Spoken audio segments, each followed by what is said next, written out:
Next question है 55। वित्तीय उपक्रमों को छोड़कर अन्य के द्वारा ब्याज का किया गया भुगतान रोकड़ प्रवाह विवरण में दिखाया जाता है।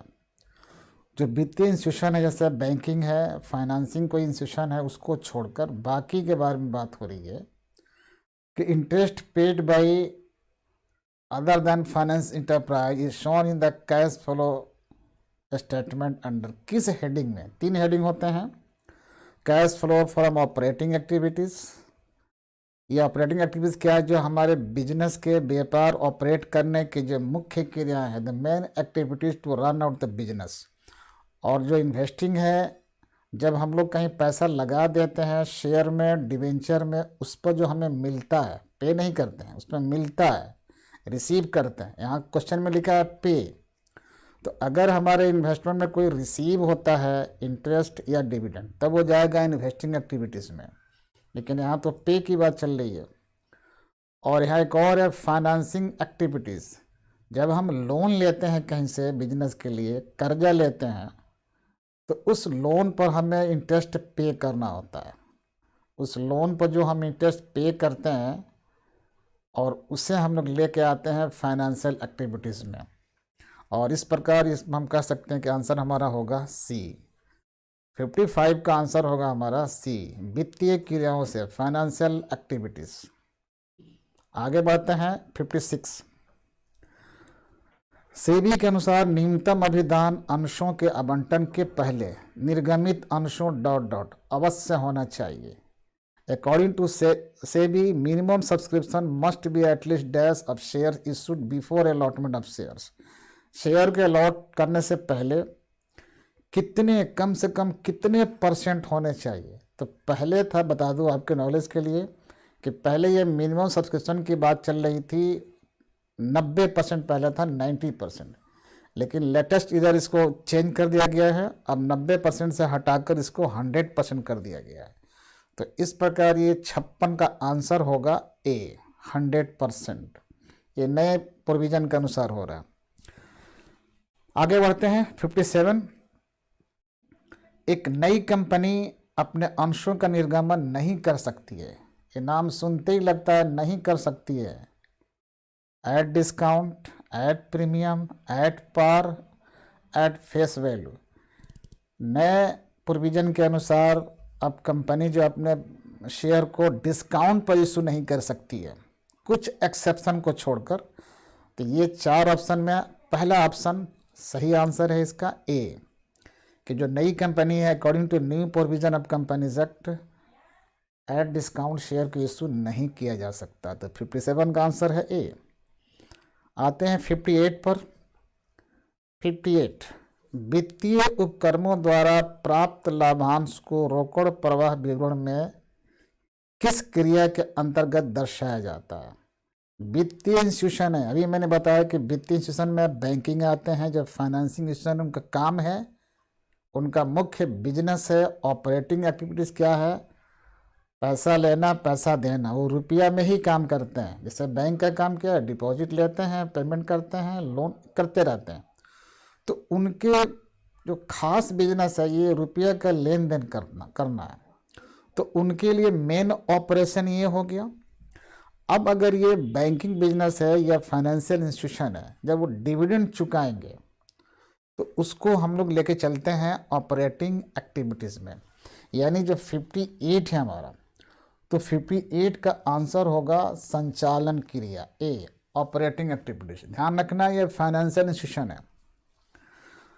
अगला क्वेश्चन 59, आयकर के भुगतान को वर्गीकृत किया जाता है। Payment of income tax is classified as operating activities, investing activities, financing activities, none of these. ध्यान रखना कि जो हम इनकम टैक्स पे करते हैं, चुकाते हैं, वो ऑपरेटिंग क्रिया के अंदर आता है।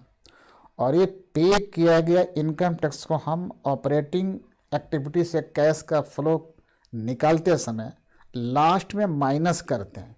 इसका मतलब क्या है कि इनकम टैक्स को हम लोग ऑपरेटिंग एक्टिविटीज़ में लेकर आते हैं। तो इस प्रकार आंसर होगा इसका ए, 59 का आंसर होगा ए।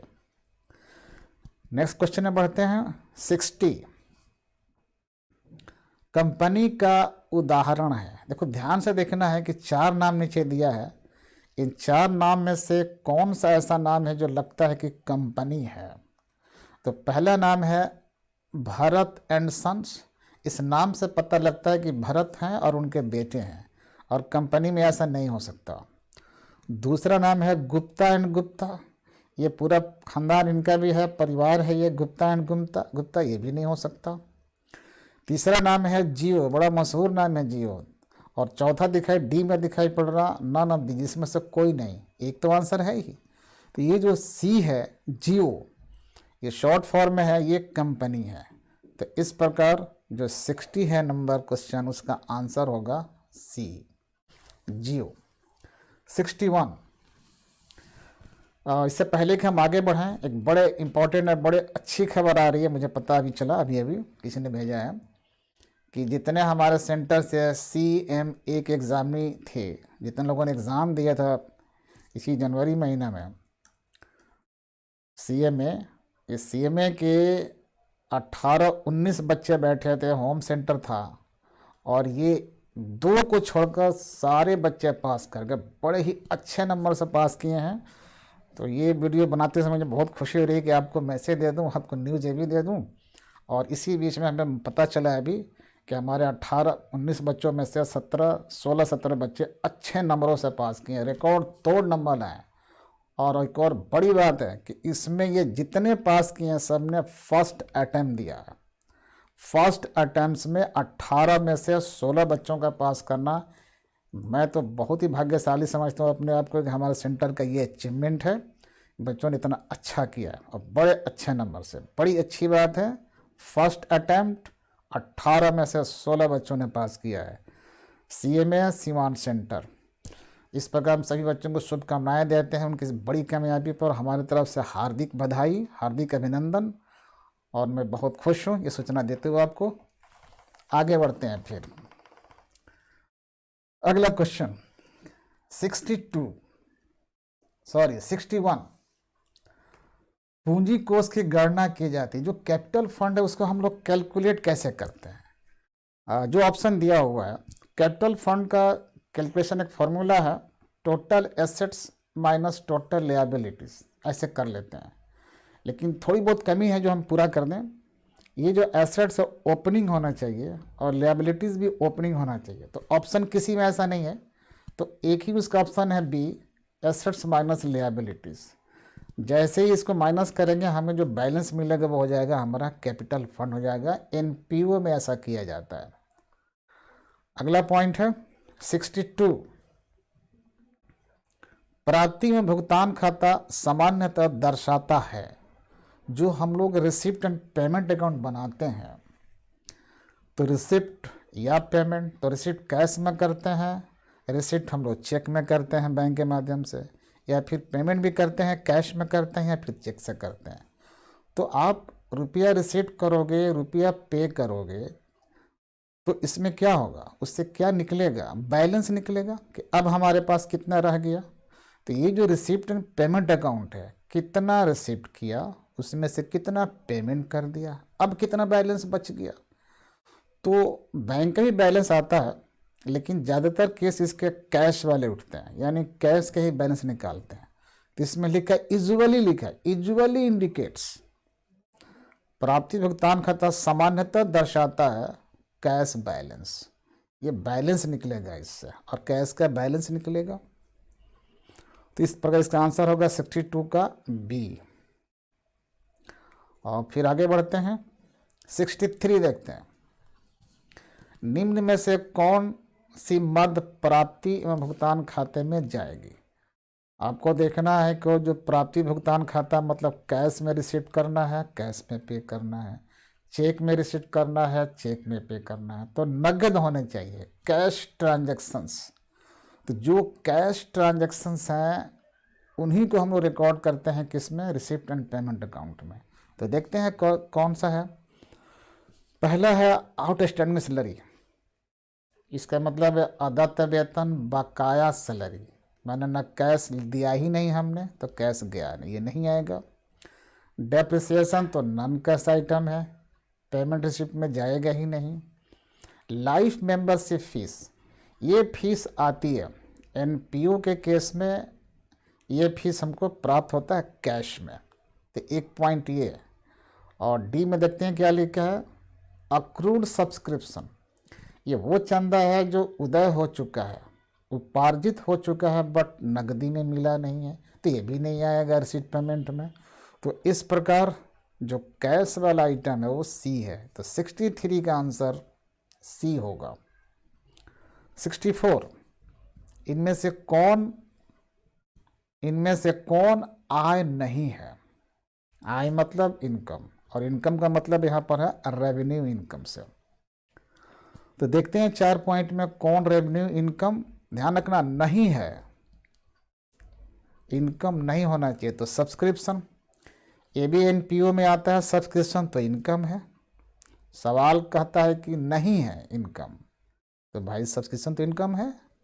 बी में कहता है डोनेशन, ये भी इनकम है। सेल ऑफ टिकट, टिकट बेचते हैं तो वो भी आता है, वो भी इनकम है। और डी में कहता है कि एंडाउमेंट फंड, ये फंड वर्ड लगा है, ये चला जाता है बैलेंस शीट में, इसलिए ये हमारे लिए क्या है, इनकम नहीं है। तो 64 का आंसर होगा लास्ट डी। आगे बढ़ते हैं 65, आय व्यय खाता तैयार किया जाता है, आय व्यय खाता तैयार किया जाता है। Income expenditure account is prepared by, ये जो अकाउंट तैयार करता है किसके द्वारा तैयार किया जाता है? कई प्रकार के बिजनेस ऑर्गेनाइजेशंस हैं, कई संस्थाएं हैं। सीधी सी बात है, जितने हमारे एनपीओ हैं, एनपीओ जो है वही आय व्यय खाता तैयार करती हैं।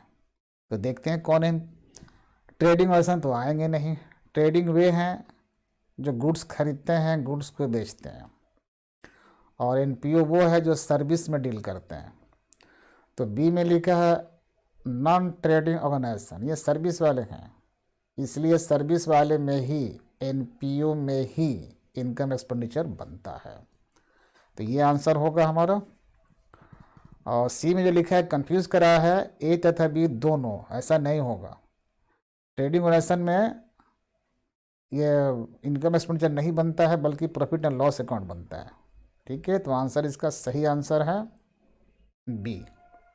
अगला पॉइंट 66, लाभ न कमाने वाली संस्थाओं में, वही है एनपीओ, लाभ न कमाने वाली संस्थाओं में व्यय की आय पर अधिकता को कहा जाता है। व्यय की, व्यय मतलब खर्चा, आय पर अधिकता, यानी व्यय जो है आय से अधिक है, तो उसको क्या कहा जाता है? एनपीओ में जब भी आपके खर्चे ज़्यादा हो जाएंगे, इनकम कम हो गए, तो उसको डेफिसिट कहा जाता है। तो इसमें जहाँ डेफिसिट, वो लॉस नहीं कहा जाता, लॉस एनपीओ से हटकर जब हम लोग आएंगे ट्रेडिंग में, वहाँ होता है, प्रॉफिट वहीं निकलता है, वो भी नहीं है। तो एनपीओ में अगर एक्सपेंडिचर ज़्यादा हो जाते हैं और इनकम कम हो जाते हैं, तो डिफरेंस हम लोग डेफिसिट कहते हैं। और यही आंसर होगा इसका सी, 66 का सी।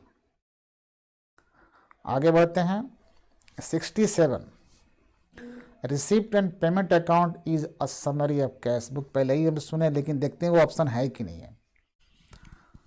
रिसिप्ट एंड पेमेंट अकाउंट से बताते हैं कि इस प्रकार का अकाउंट है, ये रियल अकाउंट है, कि जितने प्रकार के हम रिसिप्ट करते हैं, चाहे कैश में रिसिप्ट करें, चेक में रिसिप्ट करें, कैपिटल नेचर का रिसिप्ट हो या रेवेन्यू नेचर का रिसिप्ट हो, यानी हर प्रकार का रिसिप्ट, चाहे प्रीवियस ईयर का हो रिसिप्ट, या करंट ईयर का रिसिप्ट हो, या नेक्स्ट ईयर वाला रिसिप्ट हो, किसी भी प्रकार का रिसिप्ट है, पिछले साल, करंट ईयर, अगले साल, कैपिटल रिसिप्ट हो, रेवेन्यू, कोई भी रिसिप्ट हो, ये सब आते हैं रिसिप्ट एंड पेमेंट में। देखते हैं, तो all capital receipt and payment, ये बाइंडिंग कर दिया, सिर्फ कैपिटल नहीं, हमने कहा कि हर प्रकार का रिसिप्ट आएगा। ऑल रिसिप्ट एंड पेमेंट्स, हर प्रकार के रिसिप्ट भी है और पेमेंट भी है। और लास्ट में क्या लिखा, और रेवेन्यू एंड कैप, ये भी नहीं होगा। तो इसका आंसर होगा आपका B, all revenue receipts and payments. नहीं, एक सेकेंड, ये भी नहीं है। ऑल रेवेन्यू एंड कैपिटल, हाँ ये सही है, सी वाला सही है इसमें। All revenue and capital receipt and payment, चाहे रेवेन्यू रिसिप्ट हो, चाहे कैपिटल रिसिप्ट हो, चाहे रेवेन्यू पेमेंट हो, चाहे कैपिटल पेमेंट हो, सब के सब जाते हैं उसमें। इसलिए 67 का आंसर हमारा सी। नेक्स्ट 68, वर्ष के दौरान प्राप्त चंदा, ये भी क्वेश्चन एनपीओ का है, सब्सक्रिप्शन हम लोग रिसीव करते हैं। तो जो हमारा करेंट ईयर है प्राप्त मिला, हमको रिसीव हुआ है, तो किसी भी साल का हो तो रिसीव कर ही लेते हैं, 1,80,000 मिला।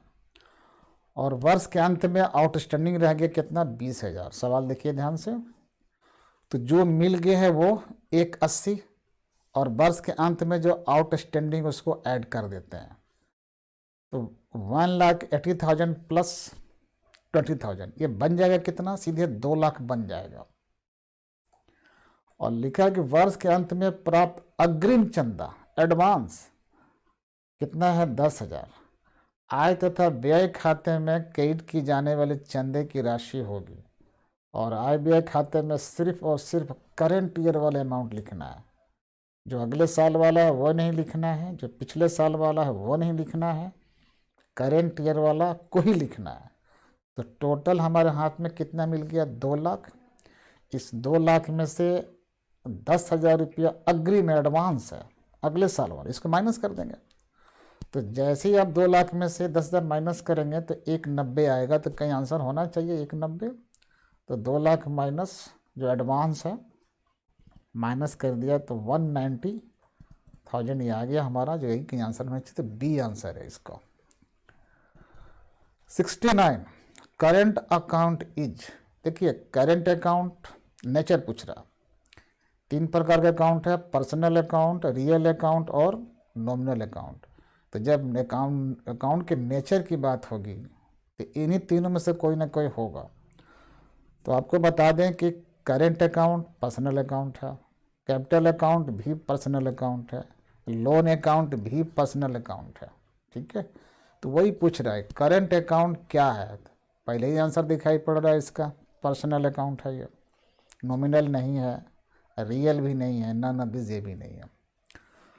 तो नेक्स्ट चलते हैं 70, एक साझेदारी फर्म के लक्षण हैं, जो फीचर्स भी कहते हैं उसको, साझेदारी जो पार्टनरशिप फर्म है उसके फीचर्स हैं कुछ। तो कई फीचर्स हैं, देखते हैं कौन सा इसमें मैच करता है।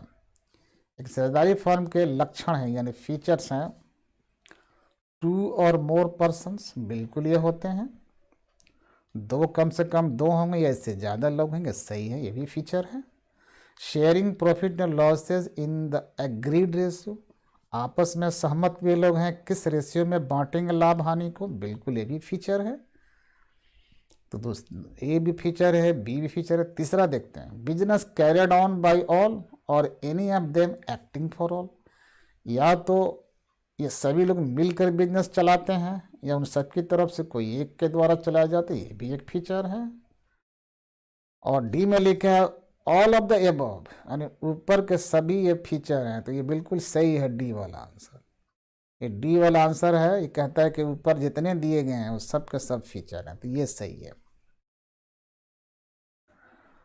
71 में आते हैं, साझेदारों का दायित्व होता है, बिल्कुल क्लियर है। कंपनी में जो मेंबर्स होते हैं उनके दायित्व, उनके लायबिलिटी लिमिटेड होते हैं, लेकिन जो पार्टनरशिप में पार्टनर होते हैं कानून के अनुसार उनके लायबिलिटी अनलिमिटेड होते हैं। ये हमारे फीचर में ही पढ़ाया जाता है। तो बहुत सिंपल सी बात है, the liability of partners is unlimited. तो दूसरा बी। 72 को देखते हैं क्या कह रहा है, साझेदारों की पूंजी पर ब्याज है, interest on partners capital is. अगर एग्रीमेंट वगैरह से कुछ भी नहीं है तो पार्टनर्स के पूंजी पर ब्याज, पार्टनर के ड्राइंग पर ब्याज, पार्टनर के सैलरी, पार्टनर को बोनस, पार्टनर को रेम्यूनरेशन, ये पार्टनर को इनकम वाले आइटम जो मिलते हैं दिए जाते हैं, पार्टनर को कमीशन, तो पार्टनर को सैलरी मिले तो इनकम, पार्टनर को बोनस, पार्टनर को रेम्यूनरेशन, पार्टनर को कमीशन, पार्टनर को इंटरेस्ट ऑन कैपिटल और इंटरेस्ट ऑन और कुछ मिलता है उनको, लोन छोड़कर, लोन इसमें शामिल नहीं है, इन सबको हम लोग कहते हैं प्रॉफिट का एप्रोप्रिएशन। तो यही उसमें का एक पॉइंट है इंटरेस्ट ऑन पार्टनर्स कैपिटल, तो पॉइंट है इसमें बी, एन एप्रोप्रिएशन है ये प्रॉफिट का विनियोजन है। नेक्स्ट, हेमंत तथा दीपक बिना साझेदारी समझौते के फर्म में साझेदार हैं। लाइन ध्यान रखने की बात है कि दो पार्टनर हैं, हेमंत और दीपक, इनके बीच में कोई एग्रीमेंट बना नहीं है, बिना साझेदारी समझौते, एक पार्टनरशिप डीड नहीं है, लिखा हुआ नहीं है। फर्म के लाभ वर्ष के लिए, जो वर्ष में इनका लाभ हुआ है 14,200 का है, सिंपल सी बात है। हेमंत ने फर्म को प्रदान किए गए 70,000 ऋण पर 12% प्रतिवर्ष की दर से ब्याज का दावा किया। ये दावा वर्ड भी ध्यान रखना है, यानी मांग रहा है कि हमको 12% इंटरेस्ट मिलना चाहिए, किस पर? लोन पर। ये तभी माना जाएगा जब इनके बीच में इस तरह का एग्रीमेंट हो। अगर एग्रीमेंट नहीं है कि लोन पर कितना रेट से ब्याज दिया जाना है, तो कानून ने तय कर रखा है कि ऐसी हालत में पार्टनर्स की जो दिए गए लोन, पार्टनर्स द्वारा दिए गए लोन पर 6% का ब्याज मिलेगा, 6%। ये आपको याद रखना है। If there is no agreement between partners about the rate of interest on loan given by the partner to the firm, अगर एग्रीमेंट नहीं है, then as per provision of partnership act only 6% interest on the partners loan will be allowed. तो इस दशा में वही है, इनके पास कोई लिखित समझौता नहीं है, तो 12% वो मांग करेंगे, नहीं चलेगा, तो 12 की जगह पर 6%, 6% लोन चलेगा। तो पहले उस लोन पर ब्याज दे दिया जाए, तब प्रॉफिट निकाला जाएगा। तो 70,000 लोन है, उसका 6% निकालेंगे, 70,000 का 6%, 6×7=42, 4,200 होगा। आप निकालोगे 70,000 का 6%, तो 4,200 आएगा। और ये चूँकि इंटरेस्ट, ये जो इंटरेस्ट है ये चार्ज है प्रॉफिट पर, तो ये खर्चा माइनस कर लेंगे प्रॉफिट में से, 14,200 में से। तो जैसे ही आप ये 4,200 माइनस करोगे, 14,200 माइनस 4,200 माइनस 4,200, ये निकाल दिया, तो बचेगा कितना? सीधे बचेगा 10,000 बचेगा। ये रहा नेट प्रॉफिट जो साझेदारों में बांटा जाएगा। अब कैसे बांटेंगे? इनके बीच में एग्रीमेंट तो लिखा नहीं है, रेशियो दिया नहीं है, तो ये भी प्रोविज़न है। According to the provision of partnership act, if there is no agreed ratio of profit sharing is given, then equal share करेंगे। तो दोनों को बांटेंगे, कितना कितना आएगा? 5-5 हज़ार। तो 5-5 हज़ार दोनों को मिल गया, और जिसने लोन दिया है उसको 5,000 प्रॉफिट, अब प्लस जो ब्याज मिला उसको 4,200। तो एक बंदे को मिलेगा 5,000 और दूसरे बंदे को मिलेगा 5,9,200। 5,000 प्रॉफिट भी है और इंटरेस्ट का 4,200 ऐड कर देंगे उसमें, तो 5,9,200। तो क्वेश्चन में वही कह रहा है कि हेमंत ने फर्म का ऋण दिया, जैसे लाभ में हेमंत दीपक का हिसाब लिखा है ना, हिस्सा ज्ञात कीजिए। तो दोनों का हिस्सा ज्ञात कर दीजिए, एक को हो जाएगा 5,000, दूसरे का हो जाएगा 9,200। तो पता नहीं किस में आंसर है, ये बी में दिखाई पड़ रहा। तो इस प्रकार 73 का जो आंसर होगा वो बी होगा। ये कैसे निकला समझा दिया गया। आते हैं 74 पे। साझेदार का फर्म से संबंध होता है। जो साझेदार होता है उसको साझेदारी से या फर्म से किस प्रकार का संबंध है, किस तरह का रिलेशन है एक साझेदार का उस पार्टनरशिप फर्म से। तो एन ऑनर बिल्कुल मालिक होता है, हर पार्टनर उस फर्म के लिए मालिक है, ऑनर है, स्वामी है, बिल्कुल ही सही है। आगे देखते हैं। एन एजेंट, साझेदारी के प्रोविजन में लिखा है कि हर पार्टनर एक दूसरे का एजेंट होता है। यानी हर पार्टनर एक दूसरे के किए गए कार्यों के लिए बाध्य होगा कानूनी रूप से। और जब ऐसा होगा कि किए गए कार्यों के लिए दूसरा भी बाध्य होता है तो इसका एजेंसी हो जाती है यहाँ पर। A person who does act on behalf of other is called an agent. तो पार्टनरशिप फॉर्म में ऐसा ही होता है कि हर पार्टनर एक दूसरे के लिए काम करते हैं, इसलिए वो एक दूसरे के एजेंट भी हैं, यानी एजेंसी भी है उनके बीच में। तो पार्टनर मालिक भी हैं, ऑनर भी हैं और एजेंट भी, दो चीज़ें। सी में देखते हैं क्या, सी में कहता है an honour and an agent. ये तो परफेक्ट दिखाई पड़ रहा। तो इस प्रकार 74 का आंसर होगा सी। 75 में आते हैं। 75 ए बी तथा सी साझेदार हैं, 3 पार्टनर हैं।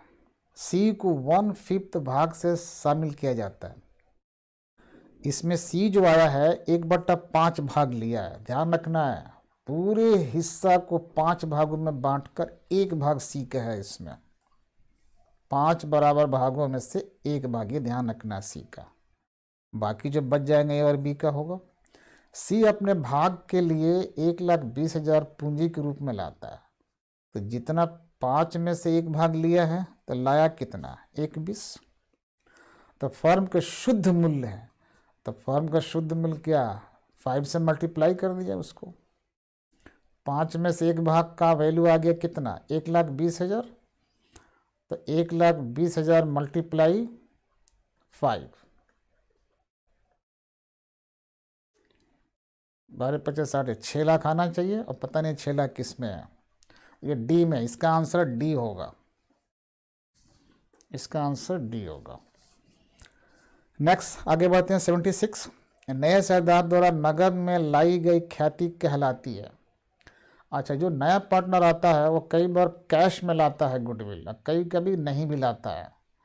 तो ध्यान रखना, जब वो कैश में लेके आता है गुडविल, तो आजकल अक्सर गुडविल अवार्ड्स एंट्री नहीं होती है, बल्कि उसकी जगह हम लोग प्रीमियम शब्द का इस्तेमाल करते हैं। तो देखिए इसमें प्रीमियम शब्द है सी में।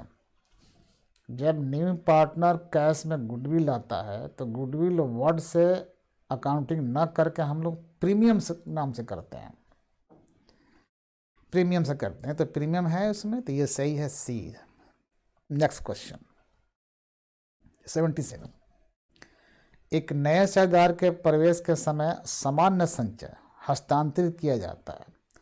General reserve at the time of admission of a new partner is transfer to.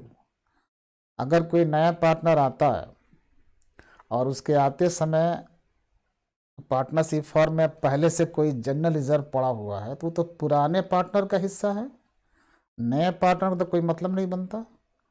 तो जो जनरल रिजर्व पहले से पड़ा है बैलेंस शीट में और एक नया पार्टनर आता है तो उस जनरल रिजर्व को कहाँ ट्रांसफ़र किया जाता है, तो जितने पुराने पार्टनर हैं उनके कैपिटल अकाउंट में ट्रांसफ़र कर दिया जाता है ताकि उनको इसका फ़ायदा मिल जाए और नए वाले को ना मिल सके। तो इसमें रिवोल्यूशन में तो जाएगा नहीं। ओल्ड पार्टनर्स कैपिटल अकाउंट, ये एक सही लग रहा है बी इसका। वसूली खाता में भी नहीं जाता है, प्रॉफिट एंड लॉस एडजस्टमेंट में भी नहीं जाता है। तो एक ही जगह है ओल्ड पार्टनर्स कैपिटल अकाउंट, क्योंकि ये पुराने ओल्ड पार्टनर्स की कमाई हुई चीज़ है। तो नए पार्टनर को ना मिले इसके लिए ओल्ड पार्टनर आपस में बांट कर कैपिटल में ट्रांसफ़र कर लेते हैं। अगला पॉइंट, अगला क्वेश्चन है 78 ए बी 2 पार्टनर हैं, इनका रेशियो भी दिया हुआ है। C is admitted into partnership for 1/4 share. 2 partner पहले से हैं ए और बी, सी बाद में आता है, कितना हिस्सा लेता है, 1/4 शेयर लेता है। पुराने पार्टनर का रेशियो भी पता है। The sacrificing ratio of A and B is, तो नेचुरली जब न्यू पार्टनर आएगा तो पुराने पार्टनर लोग कुछ ना कुछ सेक्रीफाइस करेंगे, और वो सेक्रीफाइस कितना है, जो न्यू पार्टनर को मिला है 1/4, ये 1/4। अच्छा, इसको देखते हैं ये सेक्रीफाइस कैसे हुआ, कितना हुआ। जब न्यू पार्टनर आ गया तो 3 पार्टनर अब हो गए, ठीक है। इन तीनों पार्टनर का अब न्यू क्या होगा नहीं दिया है क्वेश्चन में, तो न्यू पार्टनर सिर्फ एक का मालूम है, सी का, तीनों का न्यू नहीं मालूम है।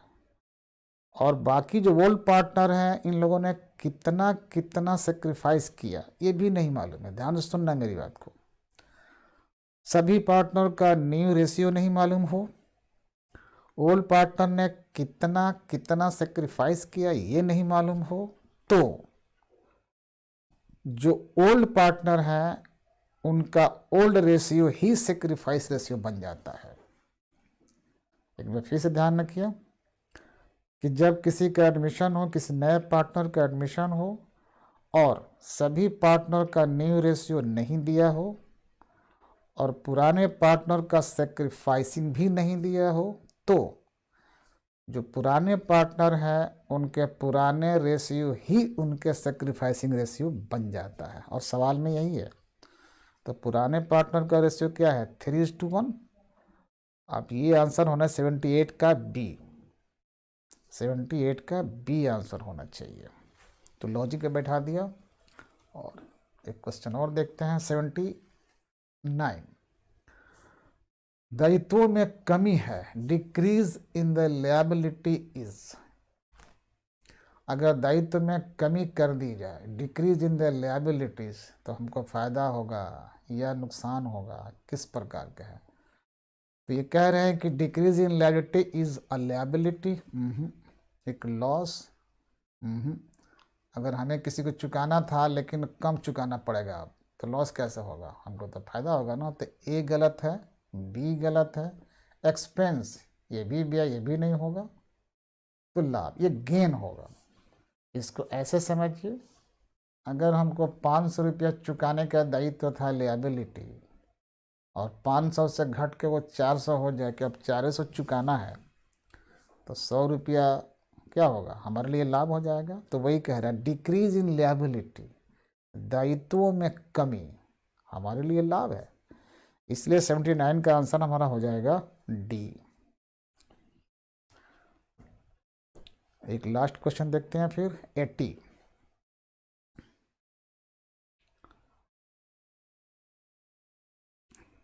ऐसा करते हैं फिर लास्ट क्वेश्चन को हम लोग नेक्स्ट वीडियो में पूरा करेंगे, ठीक है। और एक बार फिर शुभकामनाओं के साथ जितने हमारे विद्यार्थी पास किए सीए में, उनको एक बार फिर से हम मुबारकबाद देते हैं। जहाँ भी रहें खुश रहें। धन्यवाद।